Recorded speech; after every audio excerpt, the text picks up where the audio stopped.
میرے کپڑے اتار دیے, مجھے ننگا کر دیا اور میرے ساتھ زیادہ درندگی کا شکار ہوئی ہیں. کسی اور نے نہیں, اپنے ہی استاذ جو مفتی ہیں, مولوی ہیں اور پیشے امام ہیں ایک مدرسہ میں, ایک مسجد میں. ہمارے ساتھ جو سسٹر بیٹھی ہوئی ہیں, اس کی عمر 16 سال ہے اور یہ اس کی ماں ہے. 14 اگست کو کراچی میں 14 لوگوں کو آزاد کرائے جاتے ہیں, ان کو شہید کیا جاتا ہے. اور 14 اگست کو ایک اور واقعہ اسلام آباد میں آ جاتا ہے جو ہمارے ساتھ یہ بہن بیٹی ہیں, جو مدرسے کا ایک مفتی ہے. انہوں نے جو اس کو درندگی کا شکار کیا, زبردستی اس کے ساتھ مبینہ زیادتی کے ان کے ساتھ, یہ ان کی زبانی آپ خود سنیں گے. نمسکار دوستوں, سواگت کرتی ہوں آپ کے اپنے یوٹیوب چینل پر. دوستوں, آج کی ویڈیو پاکستان سے ریلیٹڈ ہے. ویڈیو بہت ہی انٹرسٹنگ ہونے والی ہے, ویڈیو میں لاسٹ تک ضرور بنے رہیں. میں ملتی ہوں ویڈیو کے اینڈ میں. اور جس مفتی نے یہ جو گنونا حرکت کی ہے اس کا نام کیا ہے؟ مفتی شہنواز احمد ضیائی. اچھا, اس کے ساتھ آپ کتنی تک مطلب کتنا عرصہ اس کے ساتھ سبق پڑھتی تھی؟ 7 مجھے مدرسے میں پڑھتے ہوئے 7 سال ہو گئے تھے گزشتہ. اچھا, ان 7 سالوں میں اس کا کوئی حرکت؟ یہ 5-6 مہینے سے مجھے صرف ہراساں کرتے رہے تھے کہ تم مجھے اچھی لگتی ہو اور آپ اچھی بچی ہو, آپ پڑھ سکتی ہو, میں جو کہوں گا آپ نے ماننا ہے میری بات, تب آپ آگے بڑھ سکتی ہو, ویسے آپ آگے نہیں بڑھ سکتی. اب بہن جی جو بھی بات ہے کل کے سامنے بتا دیں کیمرے کے سامنے. جی, ہفتے کا دن تھا, 14 اگست تھی اور میری استانی عشرت وہاں کی رہائشی ٹیچر تھی. اچھا. انہوں نے مجھے رجسٹر پکڑوایا اور کہا کہ مولوی صاحب جو کہتے ہیں مان لو ورنہ تم کبھی کامیاب نہیں ہوگی. مجھے وہ اپنے ساتھ لے کر مفتی شہنواز کے کمرے میں لے گئی, اوپر کمرے میں لے گئی اور اس کمرے کے 2 دروازے تھے, لیکن اس کمرے کا ایک دروازہ پہلے سے ہی بند تھا اور دوسرا دروازہ مولوی صاحب کے ساتھ عشرت نے مل کر دوسرا دروازہ بھی بند کر دیا تھا. پھر میرے ساتھ مولوی صاحب نے زیادتی کرنے کی کوشش کی, لیکن جب میں نے مزاحمت کی تو انہوں نے مولوی صاحب نے عشرت کے ساتھ مل کر مجھے مارنا پیٹنا شروع کر دیا اور دونوں نے مل کر میرے کپڑے اتار دیے, مجھے ننگا کر دیا اور میرے ساتھ زیادتی کرتے رہے اور عشرت کو پھر باہر بھیج دیا تھا.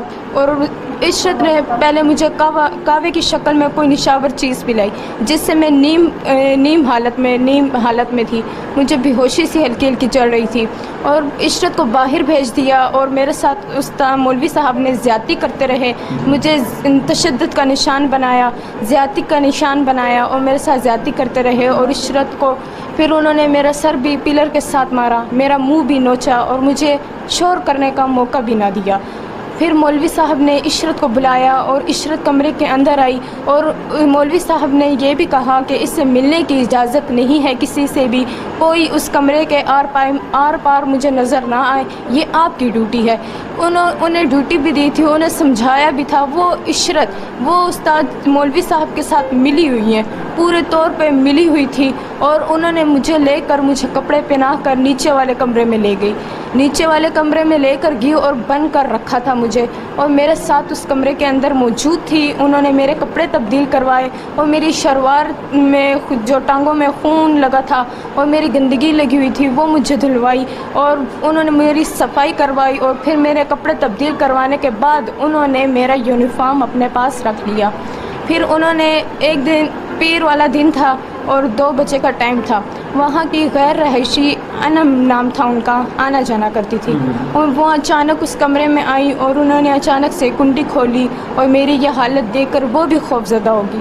انہوں نے مجھ سے پوچھا کہ یہ تمہاری حالت کس نے کی ہے, کیسے ہوئی ہے تمہاری حالت, تمہیں ایسا لگتا ہے کس نے مارا ہے, کیا ہوا؟ لیکن میں نے طبیعت خراب ہونے کی وجہ سے انہیں کچھ نہ بتایا. مجھے چکر آ رہے تھے اور مجھے الٹیاں بھی ہو رہی تھی جس کے ذریعے میں نے انہیں کچھ نہ بتایا اور مولوی صاحب نے مجھے دھمکیاں بھی دی تھی جس کی وجہ سے میں نے انہیں کچھ نہ بتایا. انہوں نے مجھے دھمکیاں دی تھی, اسلحہ دکھا کر مجھے قتل کی دھمکیاں دی تھی اور انہوں نے کہا تھا کہ میں تمہارے ٹکڑے ٹکڑے کر کے لالا لئی میں پھینک دوں گا اگر تم نے جامعہ میں کسی لڑکی کو بتایا یا کسی ٹیچر کو بتایا یا کسی لڑکی کو بتایا یا گھر میں کسی کو بتایا. گھر کی بھی انہوں نے مجھے دھمکی دی کہ اگر تم نے گھر میں کسی کو بتایا تو میں میرے پاس بم کا سامان بھی موجود ہے جس کے ذریعے میں آپ کا گھر کا بم سے اڑا دوں گا. جی, انہوں نے یہ بھی مجھے دھمکی دی تھی. انہوں نے اسلحہ دکھا کر مجھے قتل کی دھمکیاں دی، بہت انہوں نے مجھے بہت ڈرایا اور دھمکایا مجھے۔ اس کے بعد پھر وہ جو انم تھی، غیر رہائشی تھیں، وہ مجھے وہاں سے لے کر مسلسل میں انہیں یہی کہتی رہی کہ میرے گھر میں کال کروا کر کسی کو بلا دیں تاکہ وہ مجھے گھر لے جائیں۔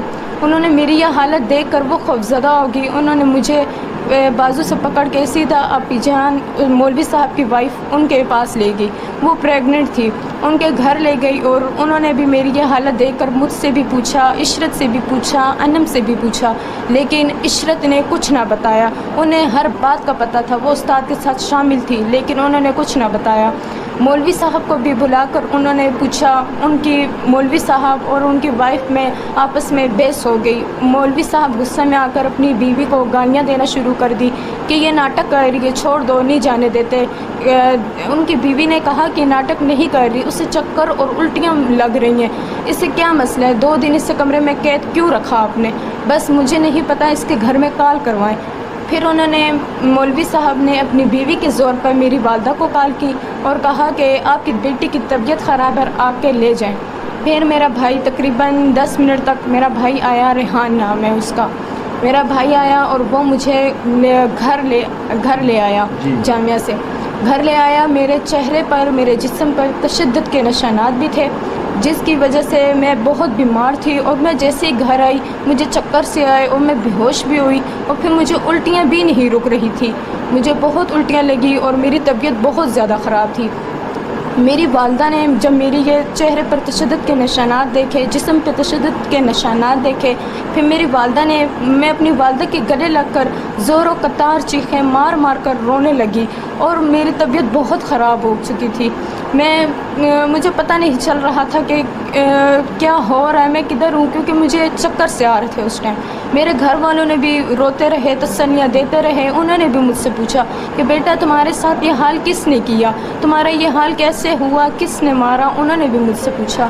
میں نے اپنی والدہ کے گلے لگی اور زور زور سے چیخیں مار کر رونے لگی اور میری والدہ بھی رو رہی تھی، تسلیاں دے رہی تھی، لیکن میں نے استاد کی دھمکیوں سے میں ڈری ہوئی تھی، خوفزدہ ہوئی تھی، اسی لیے میں نے انہیں کچھ نہ بتایا۔ جب آدھی رات ہوئی، میرے گھر والوں نے کہا کہ اسے علادہ اکیلے میں پوچھنا تاکہ یہ بتا سکے۔ پھر میری والدہ نے آدھی رات کو مجھ سے پوچھا اور میں نے اپنی والدہ کو مولوی صاحب کے بارے میں سب بتایا کہ میرے ساتھ انہوں نے زیادتی کی ہے۔ پھر جب میں نے زیادتی کا بتا دیا تھا اور تشدد کے نشانات، میں نے کہا انہوں نے میرا منہ نوچا، مجھے پیلر کے ساتھ مارا، میرا سر مارا، میں بہت زخمی ہو گئی۔ ٹھیک ہے، یہی تک آپ کی بات ٹھیک ہے، کیونکہ جو باتیں تھی آپ کے ساتھ جو ہوئی تھی وہ تو آپ کے ساتھ ہو گئی، آپ گھر تک آ گئی۔ اب اس کے بعد میں آپ کی والدہ سے بھی، تو جیسے یہ بہن کہہ رہی ہے کہ میں گھر پہ آیا، آپ نے ان سے پوچھا، رات کے وقت اکیلے میں پوچھا، ظاہر سی بات ہے ماں بیٹی کے درمیان تو ایسے بات ہوتی نہیں ہے، تو اس نے آپ کو حقیقت بتا دی۔ اس کے بعد اس کے کچھ دن بھی ہو گئے تھے اور اس نے تو یہ پلاننگ بھی بنائی تھی تاکہ پولیس کا جو ٹائم ہوتے ہیں، مطلب اس میں ٹائم لگ گیا، 4-5 دن تو لگ چکے ہوں گے، تو اس نے FIR کی خاطر اتنے ٹائم بھی لگائے۔ جب یہ گھر آئی تو آپ نے پھر اس کے بعد کیا کیا ہے؟ میں نے تو بس سیدھا CPO کے پاس جانے کا فیصلہ کیا۔ اچھا، تھانے جانے کا فیصلہ اس لیے نہیں کیا کہ بات دب جاتی ہے تھانوں میں، تو اس لیے میں سیدھا CPO کے پاس گئی۔ CPO صاحب نے مجھے درخواست میری فوراً قبول کی اور فوراً آرڈر کیے کہ بھائی اس پہ پرچہ دیا جائے، فوری گرفتاری ہو اس میں۔ جی بس میں گھر آئی تو انہوں نے کہا کہ بھائی ٹھیک ہے FIR ہو گئی ہے، بچی کا میڈیکل کروائیں۔